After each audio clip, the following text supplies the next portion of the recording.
Pope Francis speaks out amid what many are calling the most serious sex abuse scandal in American Catholic history. He's issued a letter to Catholics around the world condemning the abuse and its cover-up. And the Holy Father is demanding accountability. In a 3-page letter released in 7 languages, Francis says, "We showed no care for the little ones. We abandoned them." It comes ahead of the Pope's trip this week into Ireland, a Catholic country where the Church's credibility has been damaged due to abuse and cover-up. Alan Holdren is the EWTN Rome Bureau Chief. Alan, Catholics in the United States have been waiting for a response from the Pope. What is he pledging to do? In his letter, Francis begs for forgiveness for the pain suffered by victims.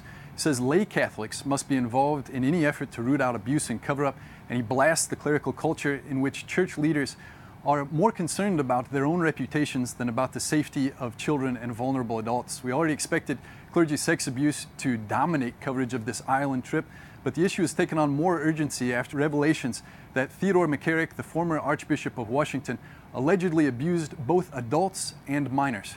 The Holy Father says that no effort must be spared to create a culture to prevent abuse, and he acknowledges that the Church has been a little slow to apply sanctions and to take action.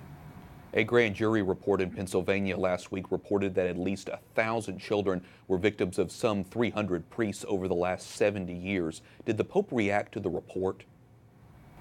He did react to the report, Wyatt. He admitted that no effort to beg forgiveness of the victims will ever be sufficient, but he vowed never again. The Holy Father didn't say what measures he'll take to sanction the bishops in the U.S. and beyond who covered up for abusive priests.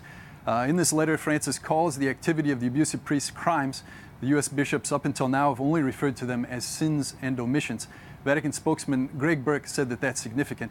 He also said that the Pope was speaking to Chilean, to Irish, and to Americans, but also to people of the entire world, and his words were strong. He didn't say what specifically would be done, though. Alan, the U.S. bishops say they want the Vatican to conduct an investigation similar to the one it did in Chile earlier this year that led to all the bishops in that country offering their resignation. Did the Pope say anything about a Vatican probe?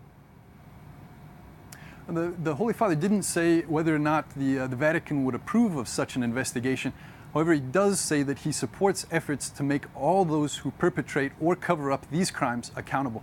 The Pope arrives in Dublin, Ireland this weekend to conclude the World Meeting of Families. He's expected to also meet with abuse survivors while there. The Holy Father is under tremendous pressure to address this painful topic when he speaks to the people of Ireland. But they're not going to be the only people paying attention. The whole world is going to be watching this trip very closely, I think, Wyatt. And we'll continue to follow Pope Francis as he travels this week. Alan Holdren, EWTN Rome Bureau Chief. Thanks so much. Thank you, Wyatt.